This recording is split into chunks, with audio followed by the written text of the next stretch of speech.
Hello everyone, I'm Leo Lorenzoni, ComDev here for The Division 2, and I'm here today with Yannick Bonchereau, the creative director for Division 2. Welcome.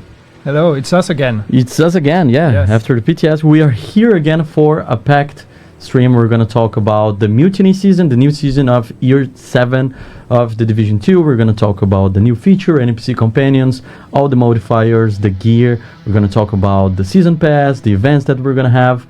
And in the end, you will be able to watch the dev diary for the season. So stay tuned to the end. That you're gonna see the whole summary of everything that we're gonna cover here during this stream.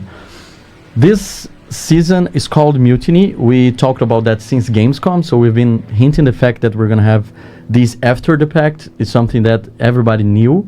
But now it's finally here. Now we're going to be able to discuss a little bit about that. And before we dive into the season, let's watch the trailer.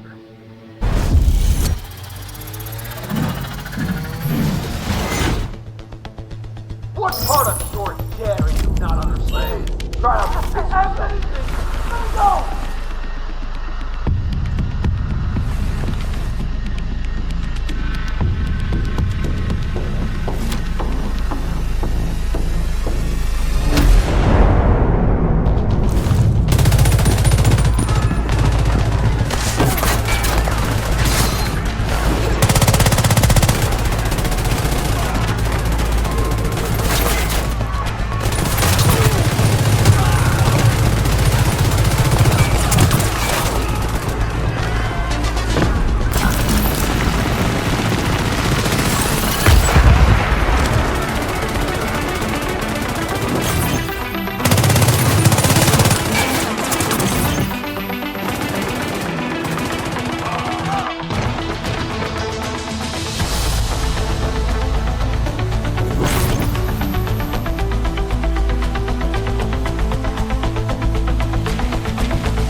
Amazing. So tomorrow we have Mutiny available on Division 2, and today we're going to talk a little bit about that.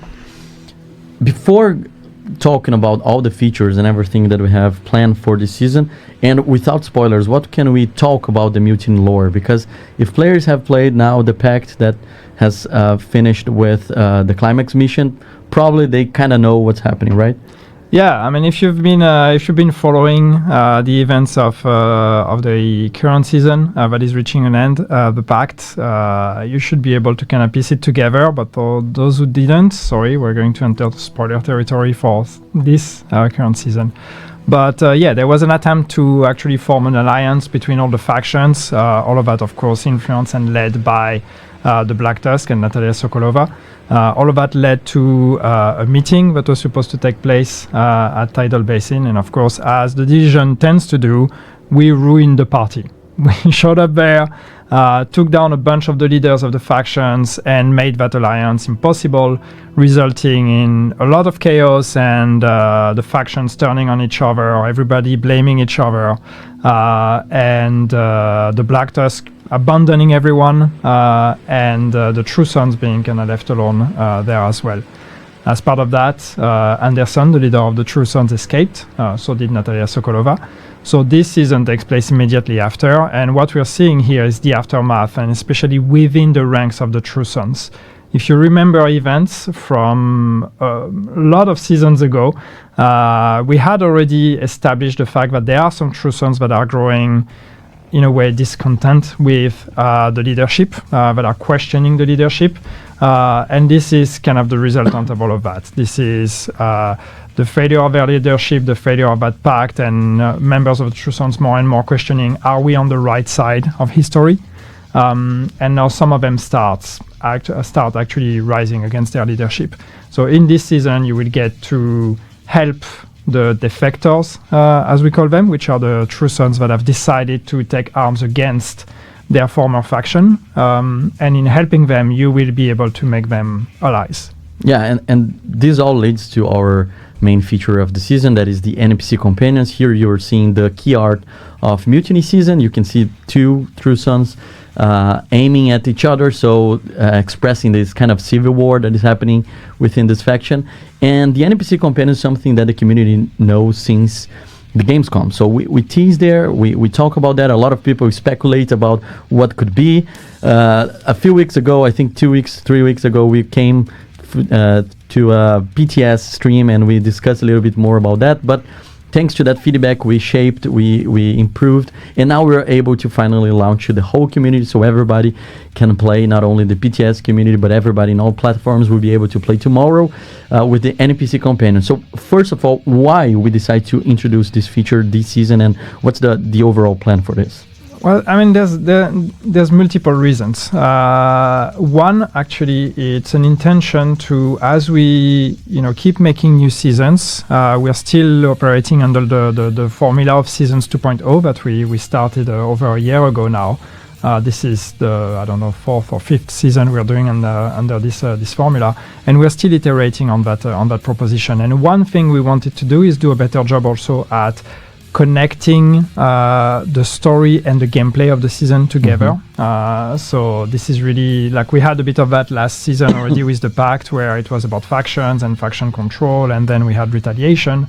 And here it's the same, but even more pushed, because we have the entire gameplay or the entire structure of the modifiers, the entire proposition of the modifiers is directly connected to the context and the story of the season.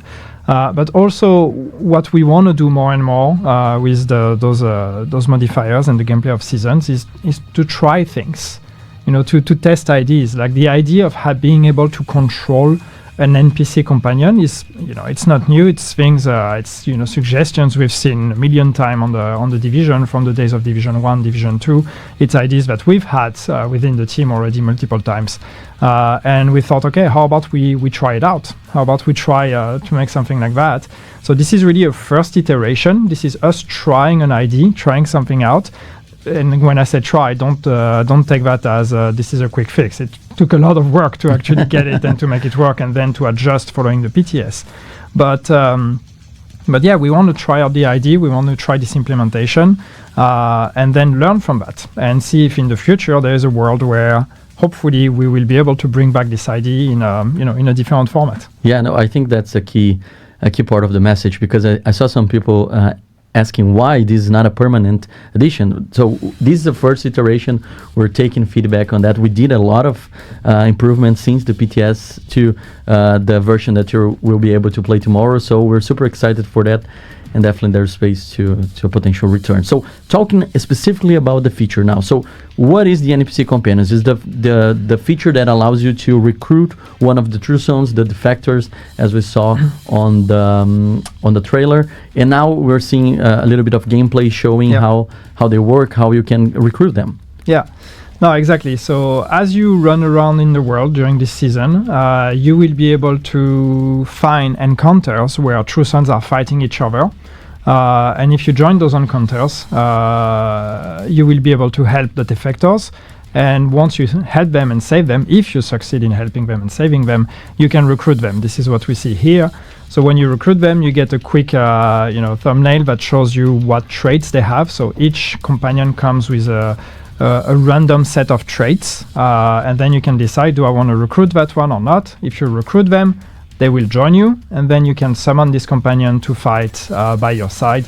And then if you find a better one next time you're in the open world, then you can replace the one you have with that new one. So the differentiation between companions, also, it's not only those traits. We have three roles or three archetypes for the companions. So we have the assault archetype, which is, as you would expect with the name, is kind of the medium to closer range one, the more aggressive one that's more focused on damage dealing and really like contact with the enemies. Then we have the engineer one, which is a bit more long ranged and a bit more of a support. In a way, support role. This is the assault we've seen with the RPG gun. We'll talk about that. But yeah, so this is the engineer with the turret. And then you have the medic, which is of course the full support one here, and this one is the one that's going to be healing you and helping you out in combat. So you can recruit one of each of those archetypes. You can only, of course, equip one of those 3 at a time. And then within those 3 archetypes, as I said, they each can roll when you recruit them random traits. So then it's really up to you to kind of keep the ones that are the best for you, that best fit your playstyle, and then go around in the world and have fun. And you can use those companions in a lot of different places. It's not just in the open world. You recruit them in the open world, but you can take them with you in missions and in other places as well. Yeah, and some people were wondering now that we have companions if when you play co-op you can still use them, because theoretically you have some help of another player, but actually you'll be able to spawn one of your companions. So can you briefly talk about the rules when we play co-op and how they can improve your gameplay with that? Yeah, so the thing is, so you can have one companion per group. So what that means is it's only one companion at a time, so it's not one per player.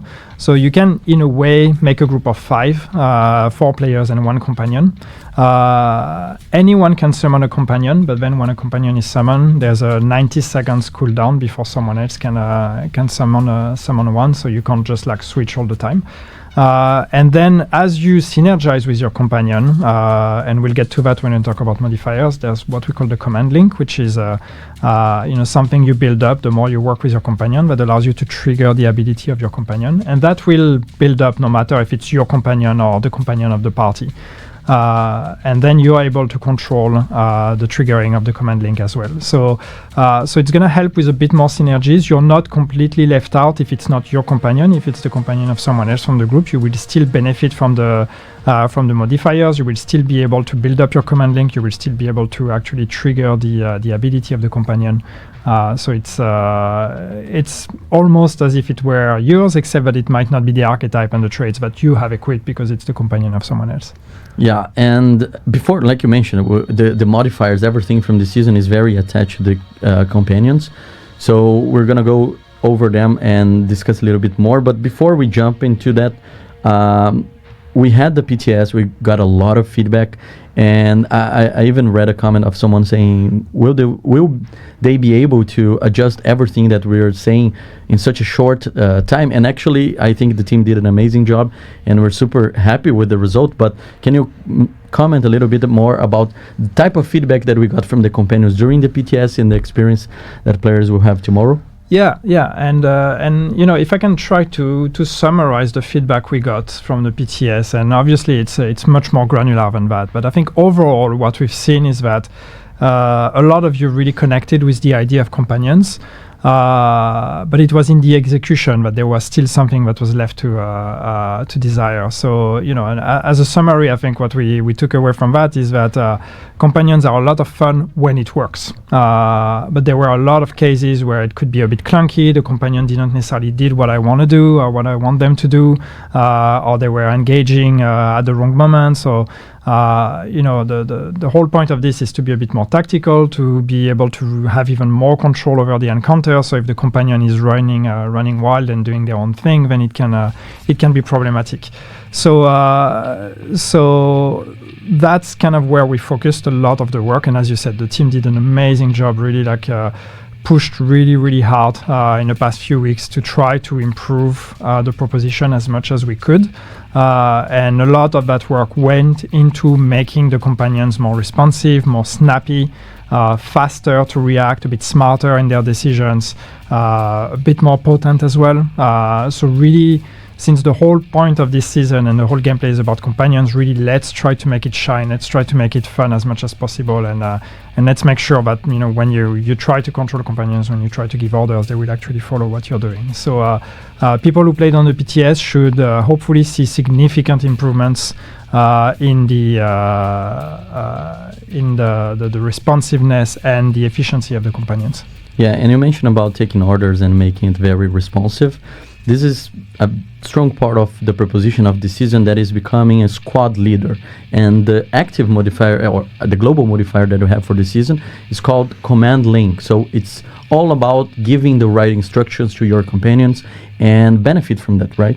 Yeah, absolutely. So as I mentioned earlier, command link is the name of the global modifier, and this is all about team synergy and synergy with your companion in particular. So as you do actions together with your companion, if you take down the same targets, or if you give order to your companions, if you revive, all these kind of things, you will be building up command link.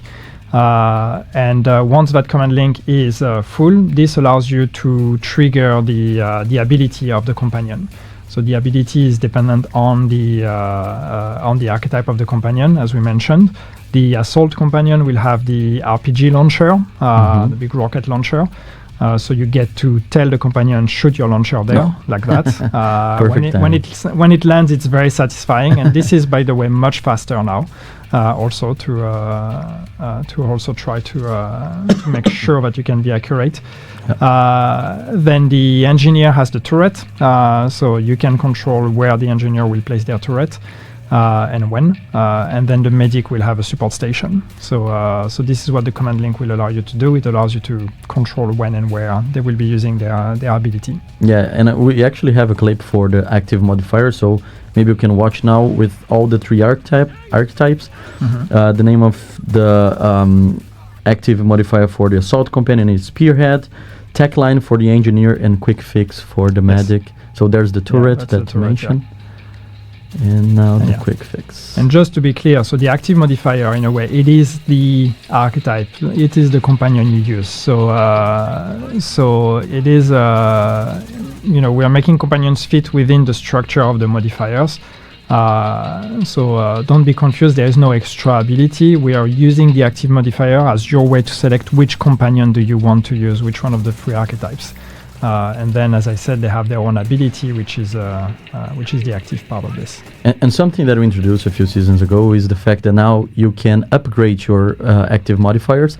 And this season, since you're going to be recruiting different companions and changing them based on the traits, how that works for the upgrades? Do you keep the progression, or do you change entirely when you get a new companion? Yeah, no, you're right. So you can upgrade your companions, or they will gain in power as you use them and as you progress in the season. So they have ranks, up to 3 ranks. And the ranks are per archetype, so you need to use all the archetypes to level them up, but they are shared across the archetype. So what that means is, if I recruit a new assault because the traits of that new assault are more interesting, I can recruit that one.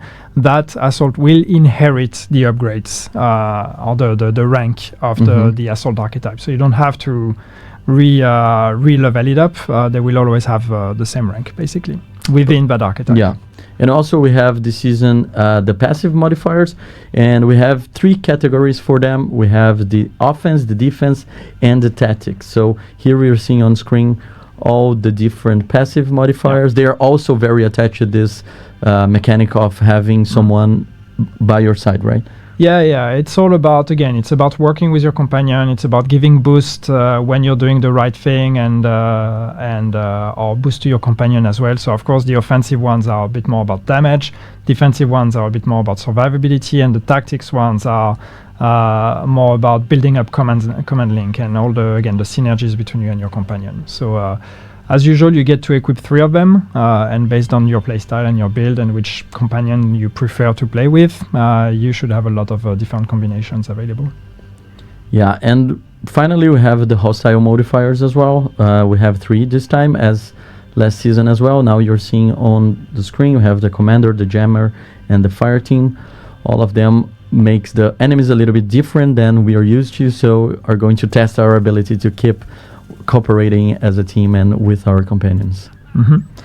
So we have the 3 of them, and you will be able to hopefully identify the signs, and as usual, learn the hostile modifiers and learn to recognize them when you play, because very often we see people jumping into the season and not really paying attention to the hostile modifiers, which is fair, that you're right. But then if you find that there are situations that where things don't behave the way you thought they should, that's probably because there were some hostile modifiers into play. So, my advice when you jump into the season, spend 5 minutes, read the description of everything, so you're educated, you're informed, and you can jump into the game and have fun. Yeah, especially the jammer, because the jammer kind of blocks your command link. So this way you know that is actually an enemy destroying your cooperation rather than the game is buggy or something like this.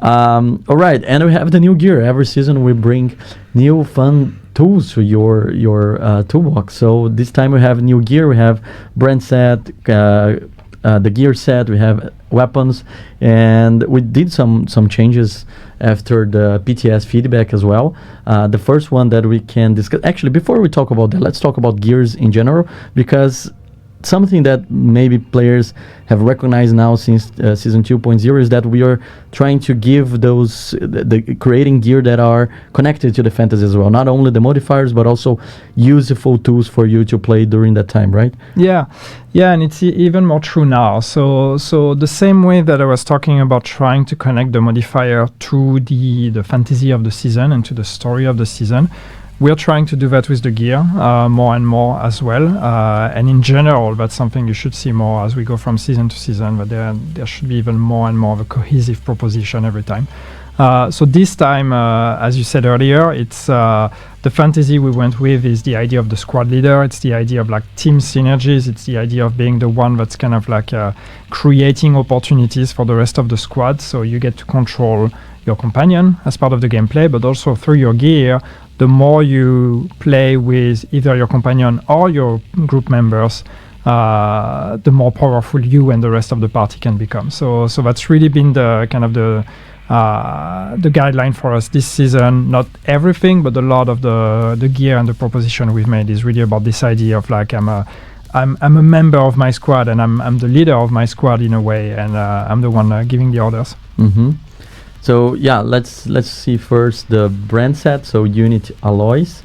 This is a very popular one. After we announced during the PTS, I saw a lot of people excited about this as new possibilities for them, especially those assault rifle players.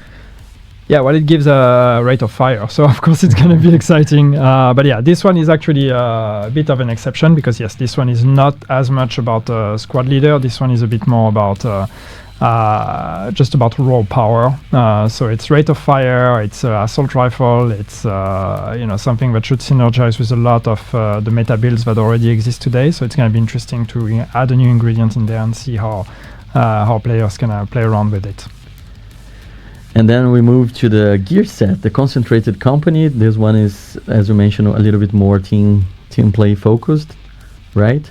Yeah, this one is, and I mean, traditionally with the gear set, we always try to have a strong fantasy. So this one is part of that fantasy. So it's one where as you shoot enemies, you will see you mark them for 7 seconds, and when a mark enemy is taken down, then everybody benefits basically. So I'm trying to read my notes to make sure I do it justice, to be a bit more precise. But yeah, when it dies, everybody gets, or you receive extra weapon damage and crit hit damage, which is new, for each ally or skill that actually marked or shot that enemy. So that's really about you put a mark, then everybody kind of focuses on that target, and then you get boosted. And here, when we talk about ally means either group member or your companion as well. So both categories fit into ally. Cool. Yeah. Moving to the name. Just a couple mention, but yeah, a couple changes from the PTS on that one, just to be clear for people that may not have read the notes. But yes, so now it also gives crit hit damage on top of just the weapon damage, and you can also have more stacks and what was it? The chest also. Yes, increase the amount of marks that can be placed. So yeah, it's gonna be it got a bit of a buff from the PTS, so it's gonna be interesting. Cool. Moving to the named weapons now, we have the lockdown. That is the shotgun that we have here with the perfect immobilize talent. A very cool talent. I saw some people talking about the fact that we are playing a little bit more with crowd control with like control of Yeah. enemies. So Yeah. yeah, we also made some changes for this for the PvP environment, right? Yeah, I was going to say for you PvP folks that look at those values and might be concerned. So we're going to slowly reintroduce more and more of a special PvP balance to items. So Immobilize in this case will be different, for example. So it's going to be 10% and 15% for the named version. So the values will be different. We also have the Froth named weapon, the SMG. Yeah. So with the same talent, also another fun weapon to test this season. Yeah. And then we have the exotic gear. We have the beacon. That was one that got a strong buff during our PTS changes. So yeah, boy, did that one get a buff, yeah. So yeah, I mean it's. I'm trying to read the notes, see in which order should I try to explain that, but yeah. So it's only like it buffs you with your allies, and basically so yeah the values. I don't know if you want me to go through all of them, but yeah we're seeing them on the screen. Let's see them on screen. Yeah. Okay, yeah. For the talent there. Not anymore. Yeah. But these are the old values, I think, that we see on screen. I think so, yeah. So the crit damage is actually 30% instead of 20. The skill efficiency is 15 instead of 10. The armor regen is 2% instead of 1. So, I mean, read the notes, but basically everything has been buffed on this item. Yeah. So I think the ID was really cool, but the overall output was not as good as we wanted it to be. It's an exotic item. You can only have one. So let's make sure if you're going to sacrifice something, especially a chest piece, which, if you take a chest piece from a gear set, it's going to give you an extra, it's going to boost the gear set ability. So a chest piece is always a bit of a harder sacrifice to make for an exotic. So if we're going to give you an exotic chest piece, then let's make sure it's actually really a difference maker. So I think those new values will hopefully make people happy. Yeah, and all the numbers, everything that you're seeing here and that we are talking are going to be published on the patch notes. So right after the stream or at some point of tonight, you'll be able to see everything in the written form. So you can go through all the details and prepare for tomorrow. We have another exotic called Bittersweet. So it's our sniper, with the talent Transfusion, which is, we were discussing that before the stream. It's a little bit fun, the fact that to make it work, you need to actually shoot your allies. So the talent is called Transfusion because you transfuse some healthy points from killing an enemy to one of your allies or skills. So yeah, it's like you have to do headshots to build stacks, and then you shoot your friends to actually heal them or repair them. But it's a lot of fun. I think it's a bit a bit of a reminder for those who played the old days in Division 1. It reminds me a bit of the Caduceus, which was also an exotic item where you could shoot and heal enemies as you did that. So it's a bit of the same logic here. But it's going to be hopefully a great weapon for those who want to play support or healer roles. Yeah, and again, it's all about team building and team connection and becoming the squad leader. So it's very rewarding for those willing to play in a collaborative way. And before the leader doesn't have to be on the front, Exactly. The leader can be on the back. And before we talk about the last exotic of this season, we're going to talk a little bit about the Manhunt or the climax mission, because obviously we're not going to talk about what's coming. We're not going to talk about the spoilers or the story that will unfold during the season. But if you play the pack to the climax mission, you notice that it was a little bit harder. It was a little bit different than usual. What can we talk about? What's going to be the season for those playing the Manhunt of Mutiny? Yeah, it's I have to balance this, not to give away too much. No, but I mean, obviously, as I said, this is there's some big things happening with the True Sons. There's a real shift here. A bit of a rift between two visions of what the True Sons should be doing. Anderson escaped the pact, so obviously you can expect that we're gonna go on his trail and try to catch up with him. The climax is it's gonna be a bit different. And actually, if you've paid attention at the end of the current climax, you may already have some ideas on where the next climax will be. If not, well, expect a bit of a surprise here. Yeah, and after you conclude the climax mission of the new season Mutiny, you will unlock, if you're doing the master difficulty, you will unlock the Sheriff shotgun, which is very popular on socials, as I've been reading the comments. So yeah, a very, very powerful shotgun. I must confess that I love to play with shotguns, so I think it's a very cool weapon. Yeah, it's just a very powerful shotgun. So, you know, like the game was due for like a really, really punchy one. So yeah, I'm really curious and excited for that one. But you're gonna have to wait a bit because hopefully this time this one will be dropping where it's supposed to drop, which means in next climax and not the last one. Yeah, and that's all the gear that you will find during the Mutiny season. And as always, we have a season pass, and with the season pass is how you can obtain the majority of those items. This season, the season pass is as we always had. So we have the free track and the premium track. The prices are very similar to what you guys are used to. For the premium track, we have 10 gear dies, 9 universal weapon skins, 2 outfits, 2 prestige arm patches, and 400 premium credits back. The free track also includes rewards like 3 arm patches, 1 outfit, 1 exotic weapon, 1 exotic gear, 2 named weapons, 2 named gear, and 1 universal weapon in skin. So yeah, both tracks feature a lot of caches that you can benefit as well over the season. And sounds like you rehearsed that. It was a very good delivery of that list. And the notes are very, very tiny, so I'm very proud of you don't see that, but it's written very, very small. Very, very small. Yes. But yeah, I think in total it's basically 3 outfits that you can get. There's 1 outfit that's available for free, 2 outfits that are part of the paid track, so 3 outfits you can get in total. For those of you fashion fans, I don't know how fashionable the outfits are, but there are more variety and new options for you to dress up with. Yeah, and also this season we have the Twitch drops, so you'll probably notice on social some of the creators already talking about that. The Twitch drop starts tomorrow. It goes from December 2nd to December 9th. We have universal weapon skin, we have a named item cache, we have the backpack trophy. It's the keyboard this time, called with the keys, the Division 2. I love this one. I think that's my favorite reward of this Twitch drops.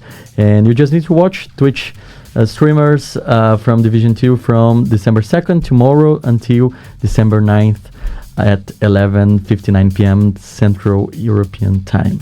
But we have December is a very packed month when it comes to events, and every single time that we're introducing a new season, we're trying to add a lot of activities, a lot of reasons for players to play and have fun with Division 2. And during last season in the Pact, we tried something new called the CC collab. So we have content creators joining us for a special collab. We had Nothing But Skills, DJ Tico, and Rogold with their items exposed or available inside the Division 2.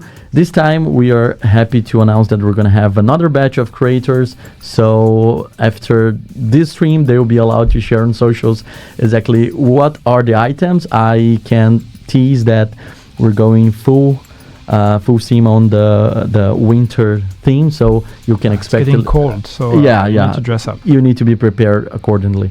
And we learn side of the world, on that half of the world, it's getting cold. We learned a lot from the last event. We got a lot of feedback from the creators, from the players as well. So this event is going to be a little bit different. The way that it's balanced, we're putting giving more time for people to find the items on the open world loot. We're going to have a little reduce. We're going to have a little reduce the project chains to obtain the backpack, so more people can benefit earlier, and everything is going to be available in an article for you to read. And from the content creators, the information itself. The event goes from December 9th. It starts on December 9th, and it has different schedule for that. But yeah, we're super excited. And one of the main things that we got as a feedback from last time is that people really wanted the arm patches. So we're trying, we're learning as well. The first creators were very patient on having just a few of them available and dealing with the community asking for more. So we're happy to inform that for this time we're gonna have one single code that everybody can redeem, so we don't have like a limited use of how many people can get the ARM patch. Everybody can have your favorite streamer ARM patch, and as a benefit from that, the first creators, so Rogold, DJ Tico and Nothing But Skills, will get their code as well. So if you missed in the last season, now it's your time to go there and get yours back. Cool. And yeah, we have more. Please, Diana. No, I just wanted to say, it's like everything else. We did it once, and it was pretty successful. At least a lot of people seem to be excited for that, for those partnerships. So we want to do it again. And as with everything else, we learn in the process. We iterate. We try to refine the formula. So I'm really excited that we get to do it again, and that we get to do it with other people, and hopefully in the future even more and more people will be able to participate. So yeah, it's great to be able to give back to the community. And I realized that I didn't say the name of the creators that we're gonna feature. So I wasn't sure. Is that that's a big thing, because I'm just allowed to say their names or who they are, and they will show the items themselves. So we're gonna have this season, we're gonna have Splinter Shields, we're gonna have the Gaming Brigade, and we're gonna have GC Rock. So 3 content creators of our community, 3 pillars of our community who are also very active, helping newcomers and everybody with what is the Division universe and how you can improve on that. So yeah, we're super happy. And so go there, follow them, and you will see through their channels exactly what are the items. We're not going to spoil that. They will be the ones sharing the good news. Okay, and something that we announced on Friday and became very popular is something that actually we're creating a new tradition, because December is a very important month for the Division.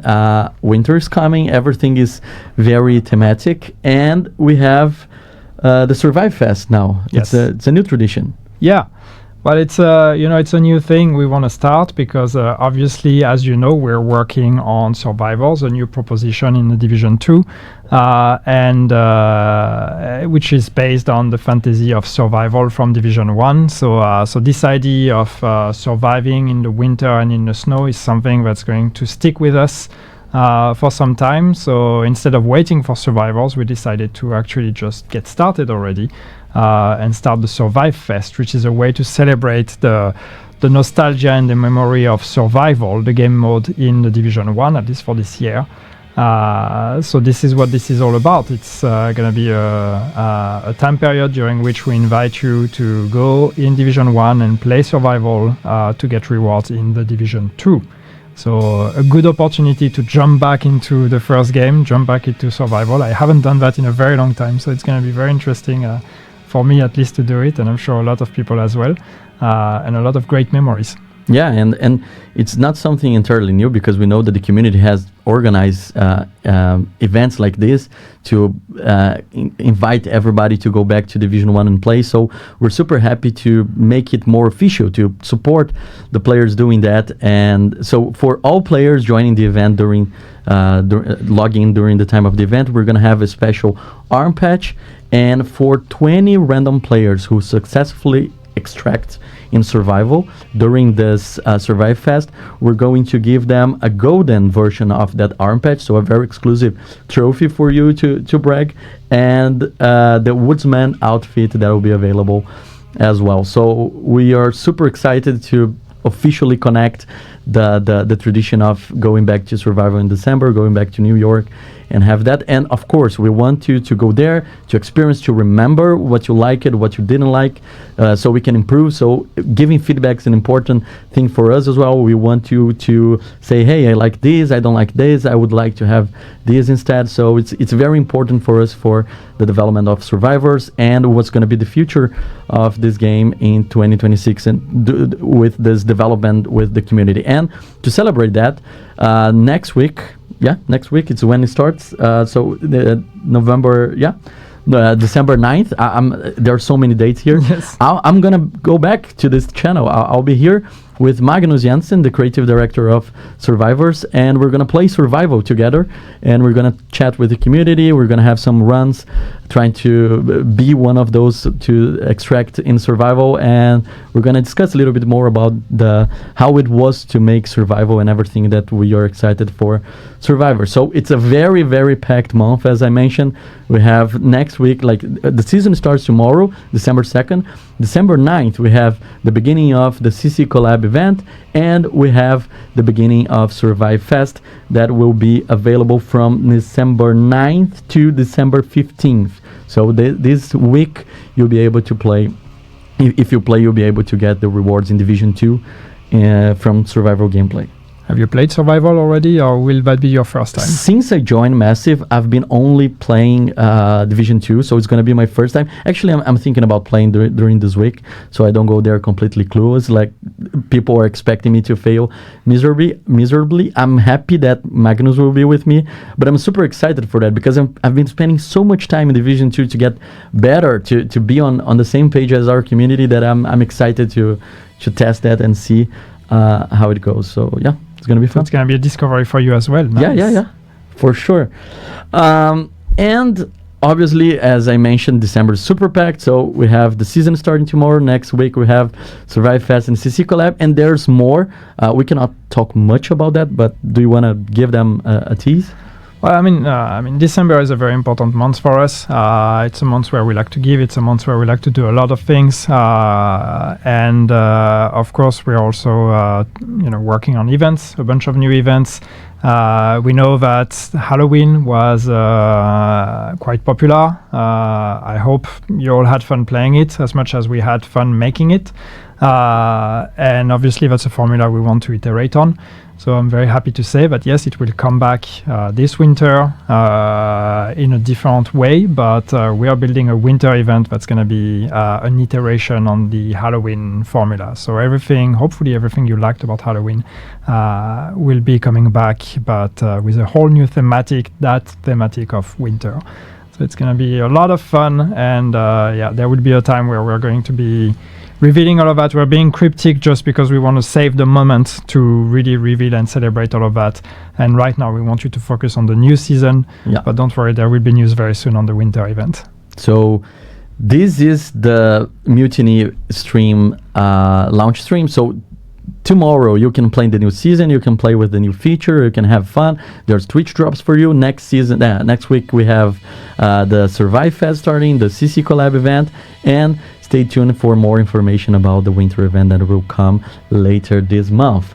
I'll be here next Tuesday with Magnus Jensen playing Survival, so be prepared for that. And probably players have noticed now that the CC Collab event and the Survive Fest starts at the same time.